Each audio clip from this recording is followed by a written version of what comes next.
Welcome to Aditya classes. मैं अपने वादे के साथ अविनाश प्रकाश आपके लिए आईसीएसई के लिए सॉल्यूशंस लेके आया हूं चैप्टर 2 का। ठीक है, तो इसमें हम आज थ्योरी देखेंगे और कुछ क्वेश्चंस देखेंगे। बहुत ही सिंपल सा टॉपिक है। ठीक है, पता नहीं क्यों लोगों को टफ लगता है, लेकिन मुझे सबसे इजी चैप्टर ये लगा। जो पहला 3 चैप्टर है आपका, उसमें बैंकिंग सबसे आसान चैप्टर है। ठीक है, जीएसटी हमने किया, उसमें कुछ टाइप्स के फॉर्मूले थे और इंट्रा जीएसटी आईजीएसटी के बारे में हमने देखा था। अब ये टॉपिक बैंकिंग के बारे में है और बैंकिंग में भी किसी एक खास टॉपिक, ठीक है, जो हमारा रेकरिंग डिपॉजिट होता है, आरडी अकाउंट जिसे कहते हैं। ठीक है, तो सबसे पहले हम समझेंगे कि ये बैंकिंग होता क्या है। तो बैंकिंग एक इंस्टीट्यूशन है जो आपको डिफरेंट टाइप्स के सर्विसेज प्रोवाइड करते हैं। ठीक है, वैसे तो फॉरेन में बैंक में पैसा रखने के पैसा देने होते हैं, लेकिन हमारे इंडिया में अच्छी बात है क्या कि बैंक में अगर हम पैसा रखते हैं तो हमें बदले में बैंक पैसा देती है। ठीक है, बहुत सारे टाइप के अकाउंट है जो हम डिफरेंट टाइप ऑफ अकाउंट देखते हैं। Saving account, current account, fix deposit account, NRI account, तो बहुत सारे टाइप के अकाउंट्स मिलते हैं जिसमें अलग अलग तरीके के फैसिलिटी अवेलेबल हैं और ये सर्विसेज प्रोवाइड करते हैं इंडियन कस्टमर्स के लिए। और इवन अगर नॉट इंडियन है, ठीक है, नॉन रेजिडेंट ऑफ इंडिया है, एनआरआईज है, उसके लिए भी। ठीक है, तो बैंक सबसे पहला इंस्टीट्यूशन है जो बैंक में अगर हम पैसा रखते हैं तो वो हमें इंटरेस्ट देती है। ठीक है, तो ये एक इंस्टीट्यूशन है जिसमें हमें पढ़ना है रेकरिंग डिपॉजिट अकाउंट। ये आरडी अकाउंट होता क्या है, बस मेन टॉपिक फोकस्ड हमारा रहेगा सारा सवाल किस पे, रेकरिंग डिपॉजिट अकाउंट पे। इसके फॉर्मूलाज क्या है निकालने के, एक फॉर्मूला पूरा चैप्टर डन। तो इस तरीके से हम इस चैप्टर को देखेंगे। ठीक है, इसके टॉपिक्स थ्योरी कुछ खास नहीं है। इंट्रोडक्शन आप देख सकते हैं, इंट्रोडक्शन में क्या कह रहा है, the business of receiving safeguarding and lending of money is called banking. आपके मनी को सेफगार्ड भी करता है। अगर आप घर में रखेंगे तो हो सकता है कि थेफ्ट हो सके, चोरी हो जाए, कोई ले घर के ही आदमी चाहे बाहर के आदमी, तो ये आपके मनी को ऑब्वियसली क्या करता है, सेफगार्ड करता है। एक ऐसा इंस्टीट्यूशन है। And lending of money is called banking. आपको जरूरत पे आपको पैसा भी बैंक देती है जिसे हम लोन कहते हैं। ठीक है, या तो वो किसी भी टाइप का लोन हो सकता है। In general people who have some spare money do not keep it with them to avoid the risk of losing it by theft etcetera. मैंने वर्ड यूज किया था थेफ्ट का। ठीक है, आपको दिया हुआ है कि आप देख सकते हैं कि आप घर में पैसा रखेंगे तो हो सकता है कि थेफ्ट हो सके, इसीलिए आपको बैंक ये चीज का सेफगार्ड देता है। ठीक है, हाँ, कई बार ऐसा होता है कि बैंक बैंकरप्ट हो जाए, तो उसके लिए भी गवर्नमेंट ने कुछ रूल्स रेगुलेशंस रखे हैं कि मिनिमम अमाउंट आपका कितना तक हम गारंटी लेते हैं, ठीक है, कि हम आपको दिलाएंगे, और वो अभी इंडिया में शायद 1 लाख है। ठीक है, उसके बारे में डिटेल नहीं जाना है, हमें फोकस रहना है आरडी अकाउंट पे। पहले हम बैंकिंग का डिफिनेशंस या इंट्रोडक्शन देख लें। They deposit this their spare money in a bank, in the bank the money is safe as well as it fetches interest on it. क्या देता है, हमने कहा इंडिया में बैंक में पैसा रखने की वजह से क्या मिलता है, आपको इंटरेस्ट मिलता है। तो बैंक के बारे में जानना जरूरी है। अभी भी बहुत लोग बैंक जाने से डरते हैं, जो कि क्या है कि लोग मनी लॉन्ड्रिंग या मनी लैंडर्स के चक्कर में पड़ जाते हैं और वो बैंक से कई ज़्यादा गुना इंटरेस्ट वसूलते हैं। और बैंकिंग के भी प्रोसीजर को थोड़ा सा आसान करना होगा ताकि सारे कस्टमर तक वो पहुंच सके। और क्योंकि पेपर वर्क्स इतने ज़्यादा हैं कि लोग, जो अनपढ़ लोग हैं, जो इलिटरेट लोग हैं, वो क्या करते हैं, बैंक जाने से डरते हैं, क्योंकि उनको लगता है कि बैंक में जाने के बाद बहुत ज़्यादा इंटरेस्ट लगता है। ठीक है, तो इसकी वजह से, तो इसके प्रोसेस को अगर सही किया जाए तो बैंक में पैसे लोग डिपॉजिट भी करेंगे और वहाँ से लोन भी उठा सकते हैं। On the other hand, some peoples need money to start a businesses और टू एक्सपेंड देयर बिजनेसेस। कई बार जब कुछ लोग पैसा डिपॉजिट करते हैं और कुछ लोगों को पैसे की ज़रूरत होती है, तो बैंक का जो इनकम है प्रॉपर, वो जो पैसा हम बैंक में रखते हैं उसी को वो क्या करते हैं, जिससे अगर ज़रूरत हो किसी को तो उसे वो पैसा वो लैंड करते हैं और उस पर वो इंटरेस्ट चार्ज करते हैं। ठीक है, और इंटरेस्ट चार्ज करने की वजह से उनको कुछ प्रॉफिट होता है। और उस प्रॉफिट में वो अपना पार्ट से रख लेते हैं और कुछ वो फिक्स अमाउंट जो आपको इंटरेस्ट के तौर पे मिलता है, ठीक है, वो कस्टमर को भी देता है। तो इस तरीके से कस्टमर का भी बेनिफिट हुआ और बैंक भी क्या कर रही है, अर्न कर रही है, ग्रो कर रही है, ठीक है। तो जिसे पैसे की जरूरत हो उसे आप क्या कर सकते हैं, दे दिया जाता है।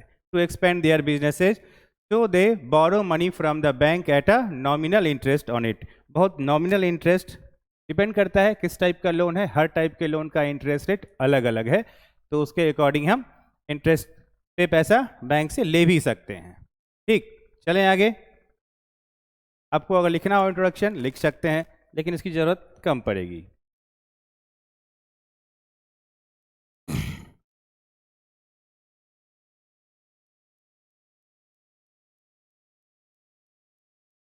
तो ये सारे आपके क्या है, आप एक बार देख सकते हैं कि फंक्शंस ऑफ बैंक है।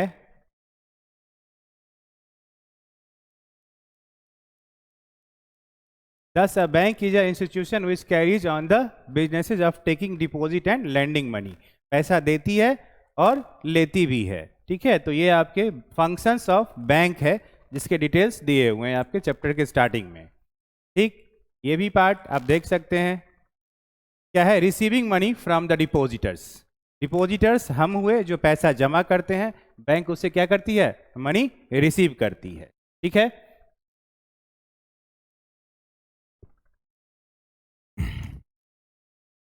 और उसी पैसे को फिर किसी को लोन की ज़रूरत हो तो लोन पे प्रोवाइड करवाती है और उससे बैंक क्या कमाती है, प्रॉफिट कमाती है, कुछ इंटरेस्ट पे पैसा उसे लोन पे दे करके, ठीक है।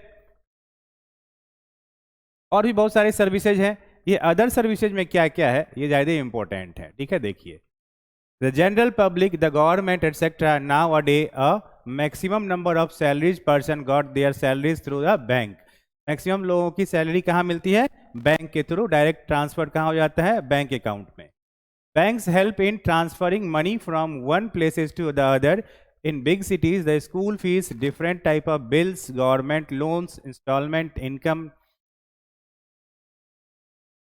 income tax, etc. are paid through banks. Banks provide lockers for the safe custody of valuables.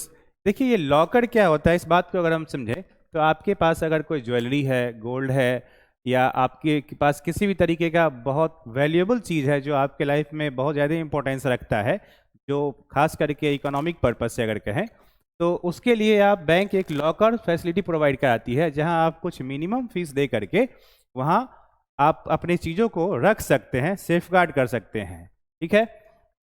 उसकी एक चाबी बैंक के पास होती है, एक चाबी आपके पास होती है। आप बैंक में जाएंगे, वो पहले अपना लॉक खोलेगा, फिर आप अपना की से अपना लॉक खोल करके चीज़ों को रख सकते हैं, निकाल सकते हैं। हर बार चार्ज नहीं लगता है, ईयरली चार्जेबल है, ठीक है। ये एक फैसिलिटी अवेलेबल है बहुत सारे बैंकों के बहुत सारे ब्रांचों में, नॉट इन एवरी ब्रांचेस, ठीक है। और they provide travellers cheque.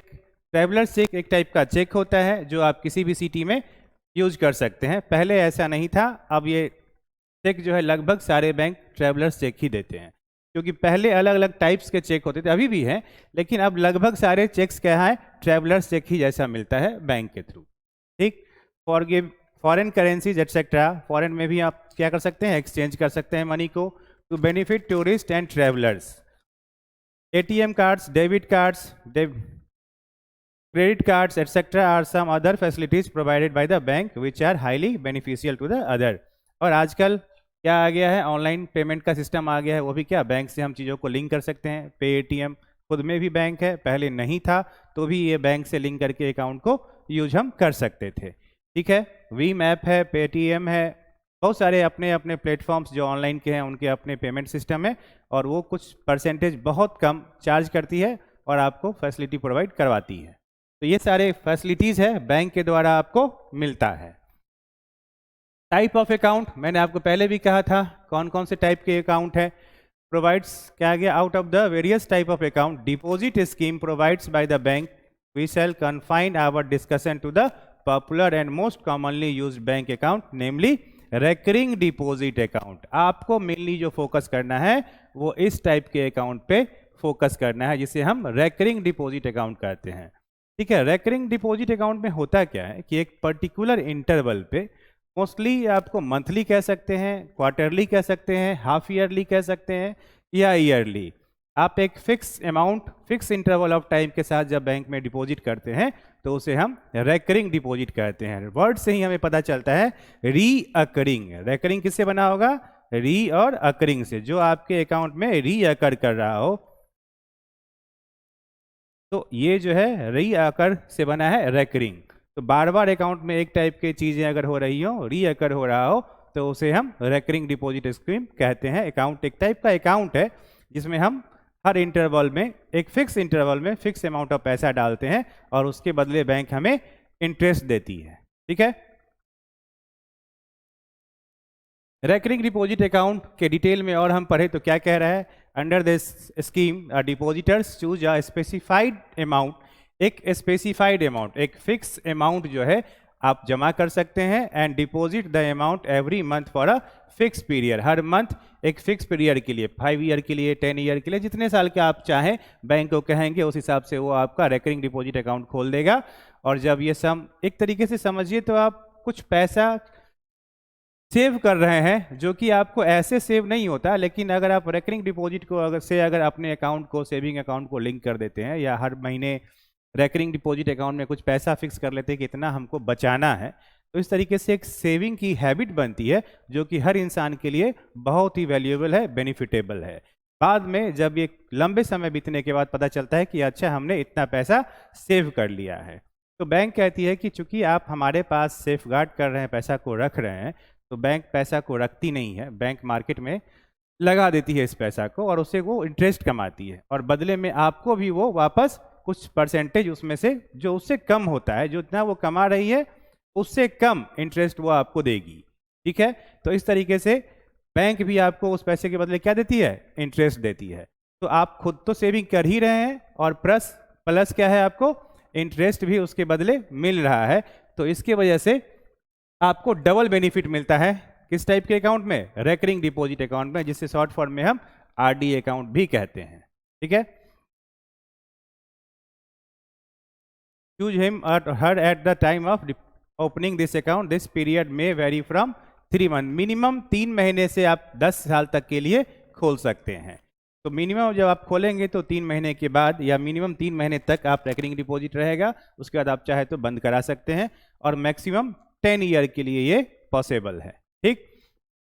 At the expiry of this period called the maturity period. देखिए बहुत बड़ा टर्म है, पूरे क्वेश्चंस में, पूरे एक्सरसाइज में ये टर्म आएगा, मैच्योरिटी पीरियड या मैच्योरिटीज वैल्यू।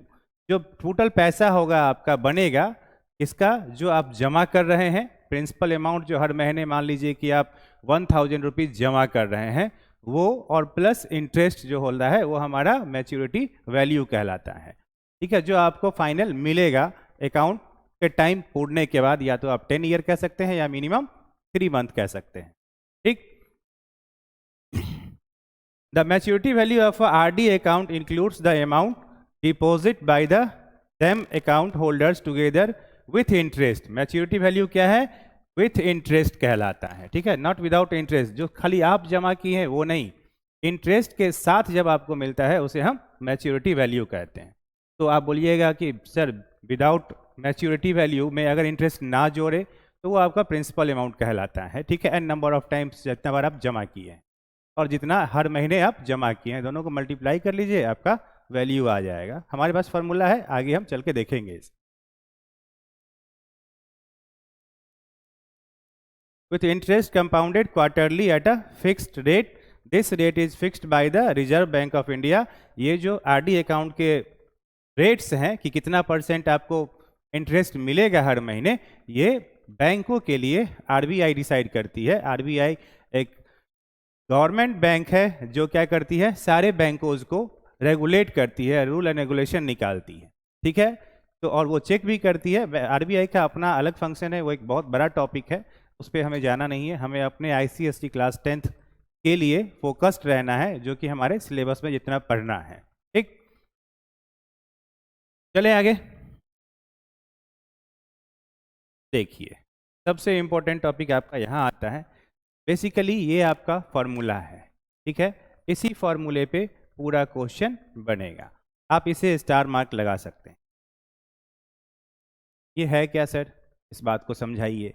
तो देखिए समझिए, अगर इसमें P क्या है, N क्या है और हमारा मैच्योरिटी वैल्यूज़ क्या है, तो अगर हम क्या कर रहे हो कि कुछ पैसे जमा कर रहे हो हर मंथ, मान लेते हैं कि एक X आदमी है जो कि 1000 रुपीज़ हर महीने जमा कर रहा हो बैंक में, हर मंथ जमा कर रहा हो बैंक में RD अकाउंट के थ्रू।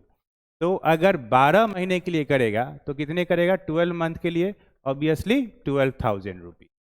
तो ये जो 1 मंथ के लिए जमा है ये हमारा कहलाता है P, जिसे हम प्रिंसिपल वैल्यू भी कहते हैं। क्या कहते हैं, प्रिंसिपल कहते हैं, ठीक है। और N क्या है, ये हमारा N रिप्रेजेंट करता है कि नंबर ऑफ टाइम्स हमने क्या किया है, कितने महीने तक जमा किया। इसमें मंथली हम चलते हैं क्योंकि मंथली डिपॉजिट होता है, मैक्सिमम रेकरिंग डिपॉजिट लोग मंथली ही जमा करते हैं, क्योंकि अपने सेविंग्स से कुछ काट के जो हर महीने वो कमाते हैं उससे जमा करते हैं। तो नॉर्मली आप RD जो है मंथली सिस्टम में होता है, ठीक है। आप क्वार्टरली भी कर सकते हैं, एक बार में आप दे सकते हैं 4 महीने का, 3 महीने का, हाफ ईयरली भी कर सकते हैं, 6 महीने का भी। तो इस तरीके से है। तो हमारे पास फॉर्मूला है कि इंटरेस्ट के लिए, किसके लिए, इंटरेस्ट के लिए फॉर्मूला है हमारा, क्या कहता है, हम यहाँ भी लिख दे रहे हैं, I is equal to P, जो हर महीने आप जमा कर रहे हैं, ठीक है, इनटू क्या है, मल्टीप्लीकेशन N क्या है, नंबर ऑफ टाइम्स जितना बार आप पैसा जमा किए हैं, into N+1 by 2 into 12 into R/100। अब R क्या है sir, R rate of interest है। आप कंपाउंड इंटरेस्ट और सिंपल इंटरेस्ट आई होप कि आप 9th में 8th में पढ़े होंगे, ठीक है। 10th में नहीं है ICSE में कंपाउंड इंटरेस्ट, तो उसके बदले में आपके पास बैंकिंग है। तो आपने अगर कंपाउंड इंटरेस्ट और सिंपल इंटरेस्ट पढ़ा है तो आपको ये R के बारे में अच्छे से पता होगा, क्या है, रेट ऑफ इंटरेस्ट है, R परसेंटेज है, जिसको हम R/100 लिखते हैं, ठीक है। और ये हमारा सिर्फ इंटरेस्ट के लिए हो गया। इसके लिए हो गया कि हमें कितने दिन पैसा जमा किए हैं उसका इंटरेस्ट कितना मिलेगा। उसके लिए फॉर्मूला है P into N+1/2 into 12 into R/100, ठीक है। अगला पार्ट मैच्योरिटी वैल्यू, जिसको हम MV से रिप्रेजेंट करते हैं। मैच्योरिटी वैल्यू जो होता है वो होता है P, जो आप पैसा हर महीने जमा किए हैं, कितने महीने तक जमा किए हैं, और प्लस इंटरेस्ट। तो ये हमारा फॉर्मूला है P इंटू N+I, ठीक है। ये एक सिंगल फॉर्मूला है, इस पे पूरा एक्सरसाइज पूरा चैप्टर का बनेगा, ठीक है। तो आप इसे याद रखें, ये बहुत इंपॉर्टेंट है। और उससे भी इंपॉर्टेंट ये वाला पार्ट, तो कई बार आपको इंटरेस्ट निकालने बोलेगा, कई बार आपको मैच्योरिटी वैल्यू बोलेगा, दोनों में अंतर होगी, ठीक है। अगर सिर्फ इंटरेस्ट पूछेगा तो हम ये वाला फॉर्मूला निकालेंगे, टोटल पैसा पूछेगा तो हम ये वाला फॉर्मूला देके निकालेंगे, ठीक है। अब यहाँ पे I का वैल्यू हमको पता है, वैल्यू पुट कर देंगे, या अलग अलग निकालें या साथ में निकालें। तो देखिए साथ में निकालने के लिए ये वाला फॉर्मूला है, डायरेक्ट किसका है, मैच्योरिटी वैल्यू का है, मैच्योरिटी वैल्यू का है ये formula, P into N plus I वाला पार्ट, ये जो पार्ट है वो I वाला पार्ट है, ठीक है। इसे हम I कहेंगे। ये इंटरेस्ट है जो कि आपको मिलता है, और प्लस ये कितना अमाउंट आप कितने महीने तक जमा किए हैं, ठीक। चले, तो ये हमारा फॉर्मूला है P into N, N into N+1/2 into 12 R/100। इस फॉर्मूला को आप याद रखेंगे। इससे बेस्ड अब क्वेश्चन देखेंगे, ठीक है। बहुत ज़्यादा थ्योरी है नहीं, तो ज़बरदस्ती का थ्योरी आपको हम थोपे या इम्पोज करें, ठीक है, ये अच्छा नहीं होगा। तो इसीलिए हम चाहते हैं कि जितना है उतना ही से काम चलाएं, उससे अधिक ज़रूरत नहीं है। पहले आप 10th पास करें, फिर कंपटीशन के लिए आप तैयारी कर सकते हैं, ठीक है। तो 10th बढ़िया से अगर हो, 99% अगर रिजल्ट आए, तो कंपटीशन आपका ऑलरेडी हाफ डन हो जाएगा। तो आप बेसिकली फोकस रखिए इस पे 10th अपने बोर्ड पे, और उसके अकॉर्डिंग क्वेश्चन बनाइए। हाँ, इससे रिलेटेड, इस टॉपिक से रिलेटेड जितना क्वेश्चन आप हो सकते हैं अलग अलग बुक से आप प्रैक्टिस कर सकते हैं। हमने यहाँ पे बेस माना है सेलिना पब्लिकेशन को, ठीक है, और ये बेसिक बुक है जो लगभग मैक्सिमम स्कूलों में चलाया जाता है। तो इसके लिए हमने आपको सेलिनास के सॉल्यूशंस प्रोवाइड इस वीडियो के थ्रू आपको करवा रहे हैं और आगे भी करवाएंगे। ये कुछ सैम्पल्स क्वेश्चन प्रिंट है, मैं आगे चलता हूँ। पहला क्वेश्चन यहाँ से शुरू होता है। ठीक, क्या कह रहा है? Manish opens a recurring deposit account with a bank of Rajasthan and deposit 600 per month for 20 months. Calculate the maturity value of this account if the bank pays interest at the rate of 10% per annum. ठीक है भैया, आप हमेशा given लिखेंगे। Solution में given part, क्या given है? P given है। कितना गिवन है? देखिए, एक सिंपल क्वेश्चन छोटा सा वैल्यू लेके बना रहा है, 600 पर मंथ। ठीक है, आगे क्या क्या और गिवन है? एन गिवन है आपका, जो कि कितना है? 20 मंथ, मैंने कहीं पढ़ा। ठीक है, और आर भी गिवन है। आर गिवन है कितना? 10%। ठीक है, ठीक है सर। मैच्योरिटी वैल्यू आपको निकालना है। हमने अभी आपको मैच्योरिटी वैल्यू का फॉर्मूला बताया, P into n plus n into n plus 1 by 2 into 12 into r by 100। ठीक है, ये आपका फॉर्मूला है, डायरेक्ट मैच्योरिटी वैल्यू निकालना है। तो अब हो जाएगा कैलकुलेशन आसान। 600 into 20 plus 600 into 20 into 20 plus 1 21 by 2 into 12 into 10 by 100। 10 से काटे 10 टाइम। ठीक है, मल्टीप्लाई में है, कट कर सकते हैं। ठीक है, कितना? 60 और 12 5 जा 60। ठीक है, यहाँ तक कोई दिक्कत नहीं है। बच गया है कितना? नीचे सिर्फ 2 को भी हम उड़ा सकते हैं। कितना से? 10 से। तो 10 5 जा 50, या अगर हम करें 21 5 जा तो कितना हो जाएगा? 105। तो ये वाला पार्ट हो गया 600 into 20, that is equal to 12,000 rupees plus 21 into 5 105 और कुछ जीरो। ठीक है, 12,000 प्लस 1,050 रुपीज़, तो 13,050 रुपीज़ योर आंसर। ये आपका मैच्योरिटी वैल्यू का अमाउंट हो गया। टी छूट गया था, कभी कभी हो जाता है मिस्टेक लिखने में। ठीक है, क्योंकि बोर्ड में क्वेश्चंस आपको बोल्ड में दिखाना है, जगह कम बचते हैं, उसके चक्कर में आपका ये थोड़ा छोटा हो गया है। आप माइंड ना करें, आपका ये सॉल्यूशन है। ठीक है, अगर आपको नहीं दिख रहा हो तो आप कमेंट कर सकते हैं और बता सकते हैं कि अगर दिखने में कोई प्रॉब्लम है। तो ये आपका सॉल्यूशन है मैच्योरिटी वैल्यू निकालने के लिए। ठीक, आप इसे चाहें तो स्क्रीनशॉट ले सकते हैं।